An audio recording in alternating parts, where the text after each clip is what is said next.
I got my mistress pregnant. We're getting a divorce, so don't bother coming back. These cruel words were written on a letter enclosed with the divorce papers. I thought Theodore would be thrilled about our child's birth, but he was too busy cheating with his mistress. He didn't even show up for our child's birth or help name them. I could never forgive Theodore. While calming my furious parents, I headed to my in-laws' house. I'm so sorry. We really messed up raising that boy. My in-laws turned pale as they read the letter, apologizing to us.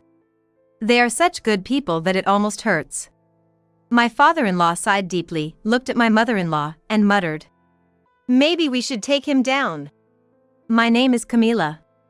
I'm 35 years old. I met Theodore, my husband, in a movie theater in my early 20s.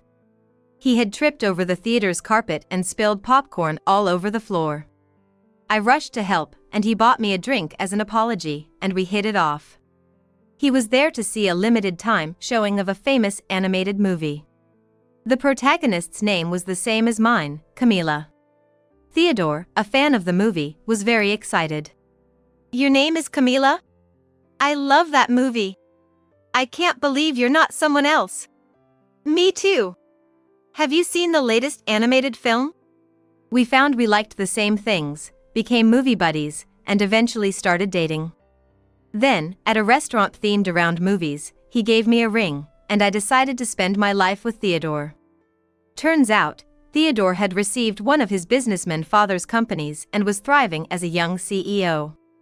So, after getting married, I quit my previous job and joined him as an executive, involved in managing the business. My business school experience was put to good use, and it was a rewarding job. I had thought my in-laws would be intimidating celebs, but they were nothing like that. From our first meeting, they were friendly, and after we got married, they looked after us without fail. We lived close but not too close, maintaining just the right distance. "Camila, I got some gourmet coupons. Let's go eat something delicious. Oh, and it's okay to say no if it's not a good time." They would invite us out to eat and even cook for us. I loved cooking with my mother-in-law. She generously shared her secret ingredients and special sauce tips, which I would practice and serve to Theodore. Sometimes we disagreed, but our arguments were more like playful banters about whether salt or ketchup made the best scrambled eggs. My father-in-law also took such good care of me, it was almost too much. Would getting Mom a facial moisturizer for her birthday be too cheeky? "Oh, I'm at the department store now. I'll pick up some moisturizer for you too."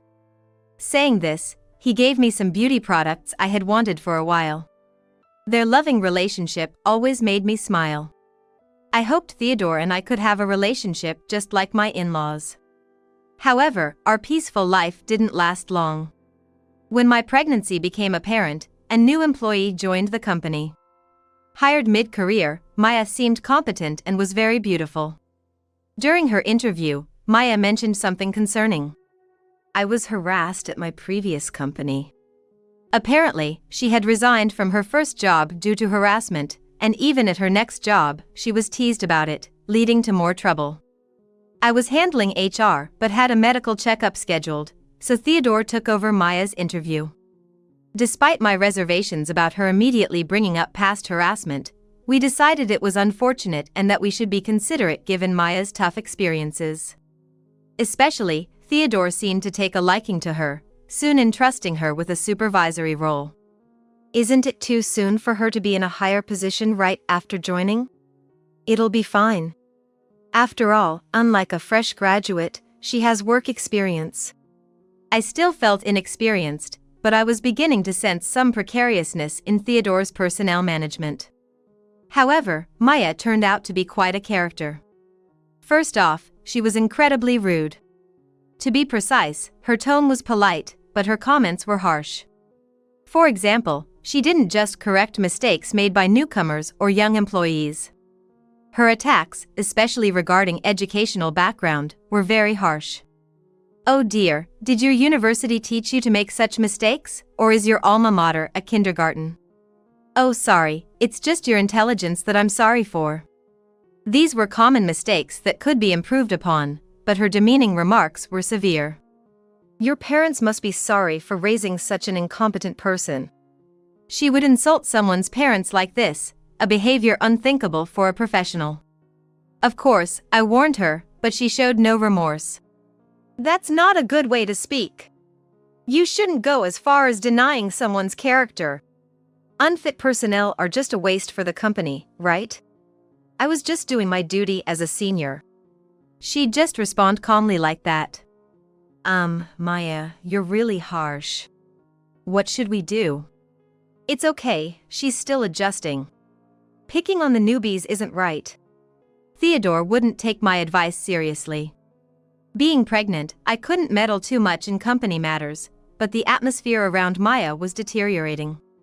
Moreover, while she boasted about her own competence, others didn't see her as that outstanding. She was good at studying and memorizing, so she knew the business theory well but often failed to apply it practically. She also had a habit of neglecting to check her work, frequently resorting to copy-pasting. She'd submit work without making necessary changes, resulting in constant need for corrections. She didn't like this either and would come up with all sorts of excuses to justify herself. "I just worked efficiently. Maybe the way we do things here is just inefficient, don't you think?" "I understand your point, but this method is well established in our company. It's poor management from the bosses. It's not my fault I made mistakes, it was beyond my control. Besides, since you're pregnant, maybe you shouldn't come to the office so much."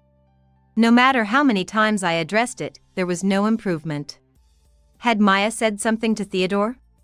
"Hey, Maya is a pitiful person. What if your words hurt her and she quits?" That's how he started blaming me. Moreover, Maya always bragged about buying expensive deli food at the department store. "I can't stand something as poor-looking as a cafeteria. It's smarter and a better use of time to eat out or occasionally cook with high-end ingredients at home." That's how she'd boast. I used to make Theodore lunches focused on vegetable dishes. But even that was ridiculed. Homestyle? The colors are dull, and it's 100 times better to just buy it. Poor CEO. Yeah, Maya's right. I, the CEO, shouldn't be eating stuff like this. Saying that, Theodore stopped taking the lunches I made.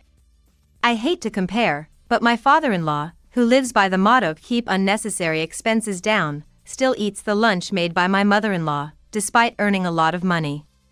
Thanks to that, our expenses on eating out and buying ready-made meals kept piling up, straining our finances.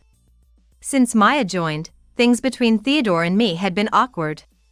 "You've put on a lot of weight recently. What happened to how you were before the pregnancy?"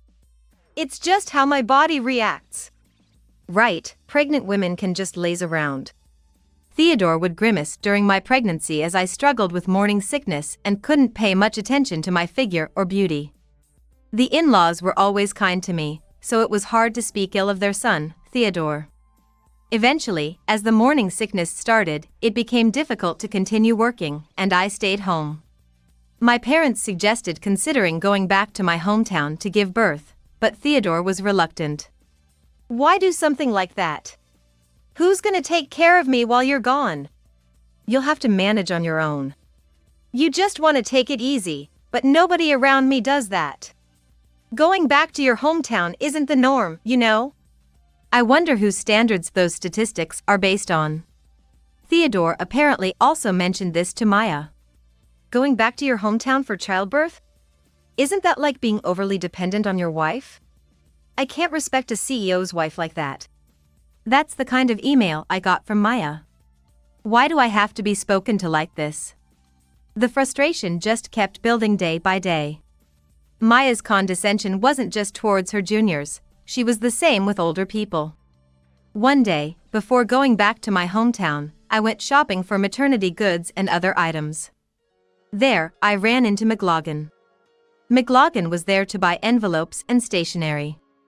It was clear something was off, so when I asked, she said he was writing her resignation. McLaughlin too had been on the receiving end of Maya's repeated harassment. McLaughlin was a top graduate from a business high school, with specialized knowledge and accounting qualifications, ready for immediate action.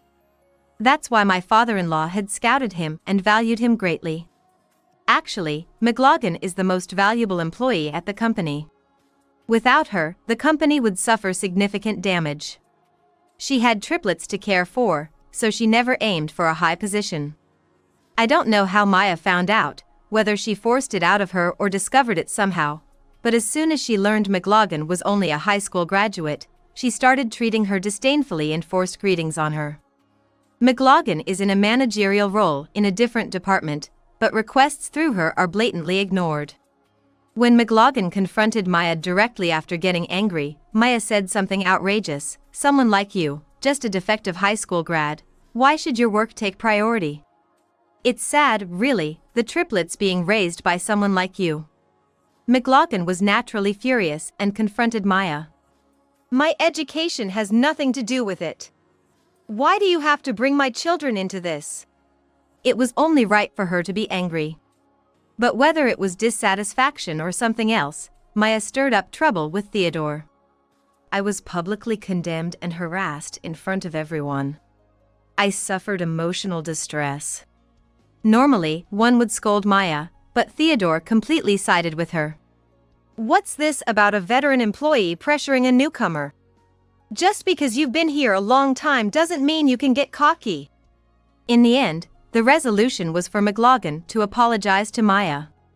A little investigation would clearly show that Maya was at fault. Of course, Maya was smug about it. "Huh? Well, I'm generous enough to forgive someone like you. From now on, know your place." She didn't think she was in the wrong at all. She apologized, so I am in the right. And with that, she only became more oppressive. Being the CEO's favorite meant even the veterans were targeted, and nobody could say anything anymore. Maya's recklessness only worsened. She sent rude emails to business partners, making verification absolutely necessary. Her lengthy emails full of her own theories, or addressing important people at the partner company by their first names, were just some of the pre-professional problems piling up. But, I mean, if Maya's as pretty as she is, a few mistakes can be forgiven, right? CEO Theodore is so kind. Theodore would still say such melted things. That partner was quite a significant one, so later he was told to go and apologize along with the vice president, but Maya refused to accompany them. "Why do I have to go apologize? There's no need to humble myself that much." This was the tone with everything. So a few months after Maya joined, she was completely treated like a pariah. People would greet her and interact for work, but beyond that, no one touched anything. No matter how many times it was pointed out, she didn't follow the company-prescribed specifications, and when corrected, she'd say, "Being corrected by low-educated people like you is unpleasant, so don't." It seemed easier to just make corrections at the final stage without saying anything. I had no idea things had gotten to this point. "Camila, you must be having a hard time with the pregnancy, and it's hard to speak up. It's okay about me. But when she talks about my kids..." While talking, McLaughlin recalled Maya's words and looked even more pained. "I'm sorry for causing trouble. But once my child gets a job, maybe it's time for me to stop working so hard. Maybe retiring is an option." McLaughlin smiled considerately. "The resignation letter is just a precaution. I still have responsibilities, and it would be rude to quit abruptly.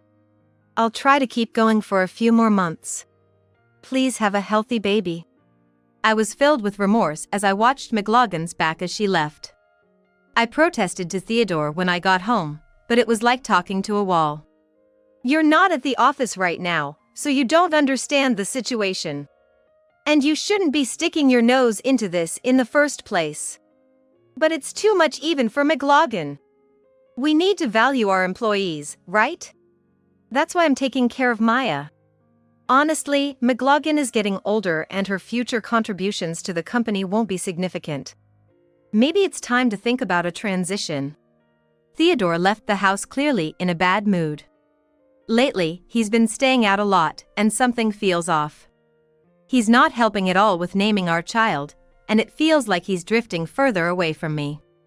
When I was in my final month of pregnancy, I noticed my toenail was split. My belly was in the way and I couldn't reach my feet, so I asked Theodore, who was in the living room, "My toenail has split and I can't cut it. Could you help me trim it?" Theodore's attitude changed completely. "Are you asking me to act like some kind of servant?" He slammed the newspaper on the floor, cleared everything off the table, and stormed out of the house. I wonder whose child he thinks I'm carrying. After all, I've even cut his nails before. This was definitely not good for the baby, so I decided to go back to my parents' home earlier than planned. When I told Theodore, his response was dismissive. All right, just leave already. You know, when the baby is born, you should come to the hospital, okay?" "Huh? I'm busy, you know." Doesn't he care that our child is about to be born? Isn't he looking forward to it? Despite his previous strong opposition to me going back to my hometown for the birth, he agreed to it quite easily this time, which felt odd. But I told myself that it's not uncommon for men to be slow to embrace fatherhood. After Theodore went to work, my father, who was looking forward to his grandchild's birth, came to pick me up. At my parents' home, I could relax under their care.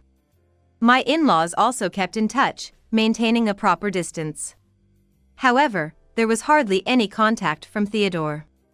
Then, a month later, I gave birth in a large hospital. "This is our first child, right? I want you to be there. If you can't be inside, at least wait outside the delivery room."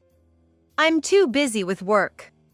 You think a CEO can just run whenever his kid is born?" My parents and in-laws were furious and tried to reach him multiple times. But Theodore might have blocked their calls because he didn't show up for the birth of our baby. It was a girl, truly beautiful and angelic. But since we hadn't really discussed the name, I ended up naming her Mia. As I was settling in at my parents' home, taking care of Mia, a letter arrived from Theodore. Inside was a divorce petition. And a letter enclosed. "I got my mistress pregnant. We're getting a divorce, so don't come back." Accompanied by a photo of him making peace signs with a woman inside our house. The woman was Maya. My parents were furious, their faces red with rage. Despite the clear betrayal by Theodore, I felt oddly calm. Did his parents know about this? My parents and I immediately went to see my in-laws. "Oh my! Have you come to show us little Mia?" My in-laws welcomed us warmly. However, I had something difficult to share. I asked my mother to take care of Mia in another room while I showed the divorce papers and letter to my in-laws. My mother-in-law was speechless, and my father-in-law turned pale. "I had been thinking that Theodore was acting strange lately, but I never imagined it was this serious." "He's been quite irksome towards us too. I'm truly sorry, Camila. We must have gone wrong somewhere in raising him." It was truly painful to see my in-laws apologize. "Please stop. I didn't come here to make you do this." I hurriedly stopped my father-in-law and mother-in-law from apologizing. My father-in-law sighed deeply, looked at my mother-in-law, and muttered, "Should we take him down?" After reuniting with my in-laws, we decided to return to Theodore's house. They rang the doorbell with a fierce expression, and Theodore came out, startled. "What's going on? Why the sudden visit? How could you do this? Don't you feel any remorse towards Camila?" My father-in-law confronted Theodore as he overlaid his words. Theodore scratched his head irritably and clicked his tongue. "Don't snitch on me." He glared at me. Then, from behind, Maya appeared cheerfully asking, "Theodore, who is it?" As soon as she saw me, she almost burst out laughing. "What, the loser's wife? Did you sign the divorce papers? Why are you even here? Isn't it obvious? Theodore and I are starting a new life of love here. You've been dumped, so pack your things and leave quickly." How audacious could they be? My in-laws, further infuriated by their unrepentant attitude, stormed into the living room. Entering the living room, I was speechless. The place had been completely redecorated to their taste. Maternity goods with Maya's name were scattered everywhere, and their pictures adorned the shelves. It seemed they had completely taken over while I was away giving birth. The discussion that followed was fraught with their sullen defiance. Theodore, Camila was working hard to give birth to your child. It was strange that you didn't even come to see the baby, and now this. You were lying to us. You prioritized your affair over important business meetings. Theodore sulked, confronted by his elders. Look, it's annoying when Camila gains weight from pregnancy and act all high and mighty about being a father. Maya, who respects me, is obviously better, right? I even started to find the baby unappealing. Being a father should come naturally, damn it. My father-in-law shouted at him so loudly that Theodore jumped, and my mother-in-law slapped him, crying. It's shameful. You also have a responsibility. You hardly look at Mia, but she's your child too. Indeed, Theodore had barely glanced at Mia, let alone held her. Probably thinking Maya's child would be cuter. That's annoying. She kept updating me about the ugly baby's growth like I should care. Trying to force me to feel like a dad was just off-putting, and I didn't want to hear about it when I got home from work. Why not just raise her quietly and praise me for not saying that? Yes, that's right. Theodore was troubled, you know? He's not interested in hearing about how the baby doesn't look cute in the ultrasound, or how much weight it's gained. I felt like I was losing my mind.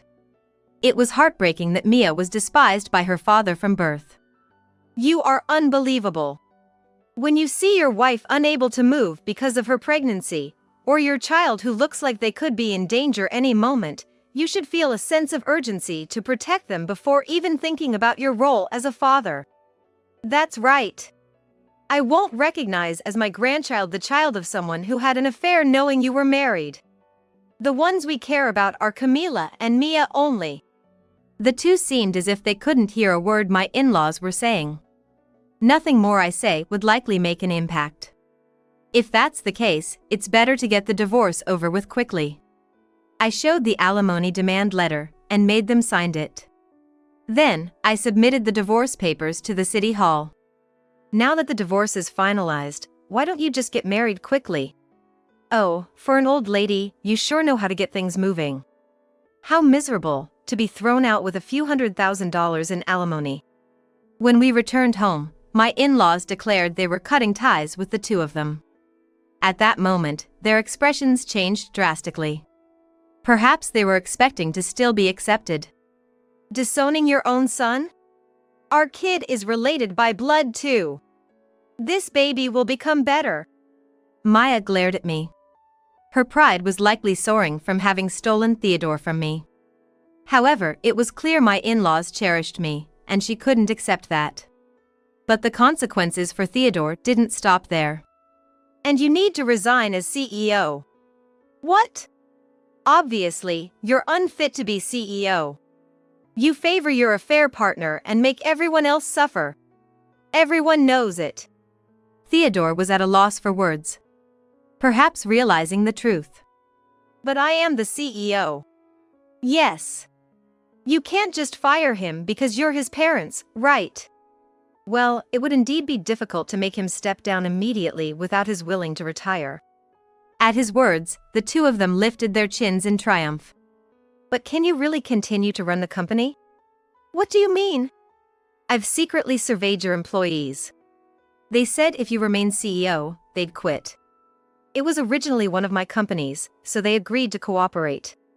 Theodore and Maya's mouths dropped open. If everyone quits simultaneously, the company would immediately become inoperable. Stop threatening me, Dad.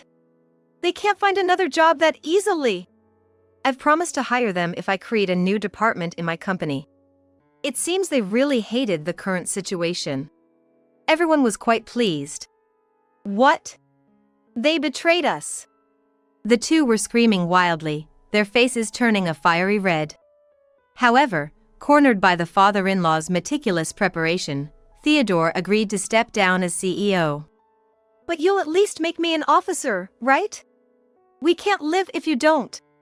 Don't tell me to go back to being a regular employee. Right, Maya. Maya can become the next CEO. Sorry, but the next CEO has already been decided.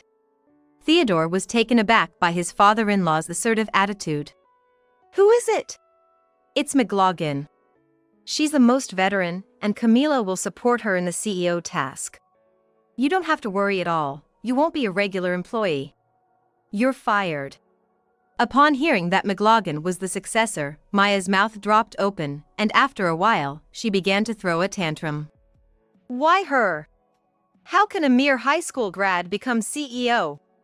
Don't speak rudely. McLaughlin has been cleaning up your messes at work.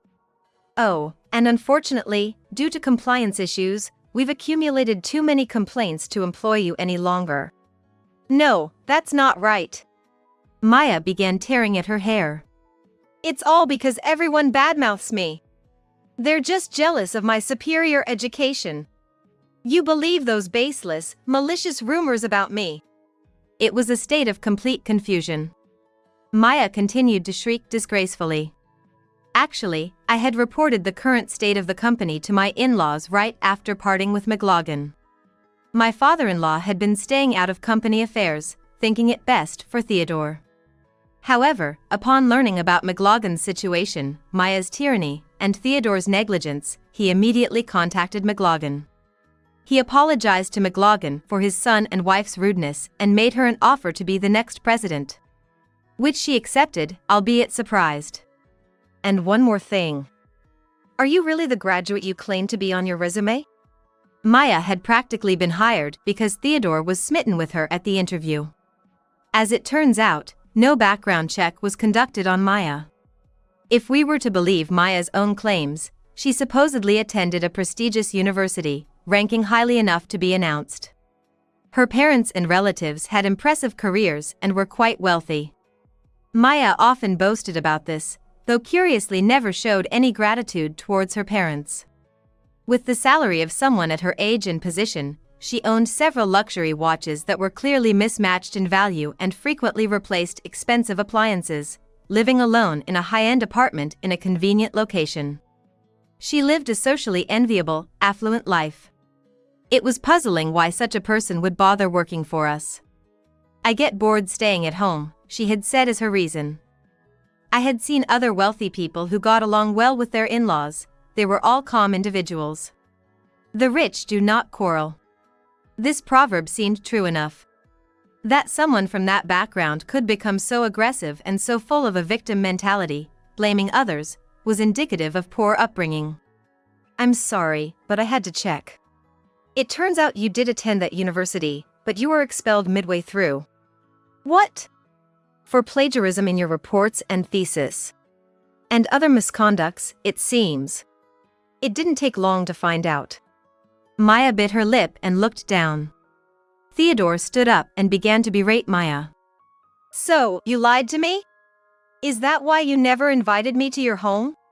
What? I approached you because you were the CEO, and now this mess happens. Maya's parents are fairly wealthy. Despite their disapproval of her academic dishonesty and dropping out of university, they hoped that throwing her into the working world might straighten her out. Yet, her tyrannical behavior led to her dismissal from her job, causing significant financial losses for the company, which resulted in her parents giving her a severance payment and kicking her out of the house. It was enough money to live a lavish lifestyle for a while, but there was no way Maya could lower her standard of living. Eventually, her savings ran out, and she even started accruing debt. That's when she set her sights on Theodore, a young CEO, intending to secure her position by having his child, based on the fact of their relationship. Her disregard for others in the company stemmed from her belief that they would all eventually be her subordinates, using her uncompleted university degree as a reason to look down on them. Losing the presidency to McLaughlin must have been an unbearable humiliation for her. When I heard that her claims of being harassed at her previous job were just a preemptive strike and a strategy to gain sympathy during her interview, I must have looked as if I were staring at an alien. So, I lost the company because of you. And that kid of yours must be a lie too. No, this really is your child. They started an ugly fight despite both being about to become parents. When I was pregnant and feeling ill, Theodore was having an affair and mocking me. This situation was entirely of their own making. My in-laws suggested they would kick Theodore and Maya out and told me to stay at the house, but I refused.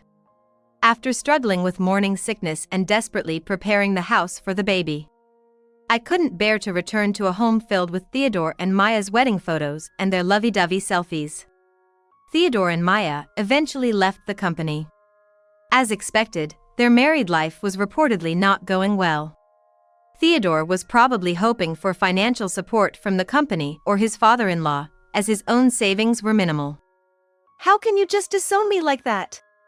Do Dad and Mom hate me that much? You abandoned Camila and Mia. If you want help, you should start by apologizing to Camila. Why should I apologize to her? I definitely won't. Theodore, stubborn to the end, used his connections to start working at another company. However, accustomed to being a top executive, he struggled to fit in. For example, he would leave meetings abruptly and not return, going straight home. He said his explanation was so boring that it wasn't worth my time. I was a CEO, so I know these things. Theodore would say, unapologetically, even when reprimanded. And there were worse mishaps. He once accepted a delivery from a vendor but forgot to pass the invoice to accounting. I sent the invoice well before this month's payment deadline, didn't I? Pressed by the vendor, he finally checked and discovered the paperwork error. And she responded to this fact without any remorse. I completely forgot to send it to accounting. The payment will be next month. That's a problem. It's been a month and a half since I submitted it. It's your mistake. Please handle it urgently. So, I just sent it to accounting, and even though it should be the month after next, I've asked them to make it next month as a special favor. Isn't this a bit too persistent? Apparently, Theodore snapped at a perfectly reasonable request from the vendor, speaking as if he was the victim. Naturally, the vendor was furious. How can you excuse your own mistakes like that? You are not fit for this discussion. I'd rather talk to your boss instead. What? Why would you say that about my work? Hey! Are you even aware of the inconvenience you're causing? It's because you have no sense of responsibility that I'm saying someone else should take over. Enough already! Theodore was scolded and had completely become disillusioned with his job. Furthermore, Theodore had irritated his typically mild-mannered clients to the point of anger, making him a nuisance in the company. I'm an adult and yet they speak to me as just hey. That's unbelievable. Normally, this would have been a sobering situation, but Theodore was unrepentant and ended up being fired. Naturally, this cut off his source of income, and with constant quarrels with Maya, Theodore hopped from job to job. He kept asking his in-laws for financial help, but they continually refused. A year later, I was raising Mia, watched over by my parents and in-laws. One day, as I stepped outside the house holding Mia, I saw a man standing there. As I noticed him staring intently at us, I continued to soothe Mia, when suddenly he began to sob, covering his mouth. What's wrong? The man suddenly approached and tried to touch Mia. I instinctively stepped back and then recognized it was Theodore, looking emaciated and as if he hadn't been living well. Theodore! You've raised Mia to be so big, were you waiting for me? He was making no sense. Just as Theodore reached out towards us, my father, seeing this, ran towards us with a shovel. Why are you here? Get out! Wait! I came to pick up Camila. Theodore claimed his marriage was a mess. Maya had given birth, but they were broke and living in poverty. After a DNA test confirmed the baby was indeed Theodore's, debt collectors began to harass them, making life difficult. When Maya tried to return to her old company, McLaughlin personally turned her away. Seeing the company thriving and harmonious without her, she had a meltdown. Why? I deserve to be in charge. Please leave, you're causing a disturbance. Your seat here is no longer available. McLaughlin said calmly as security escorted a stomping Maya away. Theodore and Maya's relationship had soured, and Theodore wanted to leave Maya and the baby and come back. She used to be so beautiful, and now with her messy hair, I can't stand to look at her. Come on, Camila, come back to my house. If you're there, we can kick Maya out. What are you talking about? To think of abandoning your new family as well, you really haven't changed at all. I will never let Mia meet you. Stay away from us. Theodore looked desperate. You've become just like your mother, completely losing the innocence you once had. If you don't leave, I'll call the police. My father, threatening with the shovel, seemed to frighten Theodore enough to make him flee. I'm sorry, our foolish son has. I talked to my in-laws, who apologized and then agreed to install security to ensure our safety. If he lurks around again, I won't hold back. Although I doubt I'll have anything to do with Theodore and Maya again, their intense personalities haunted my dreams during tough times. I want that to be the last of it. In my arms, Mia slept peacefully. Even without a father, she has the strong support of both grandparents. She will definitely be happy. Above all, I am determined to live positively for the sake of this little life before me.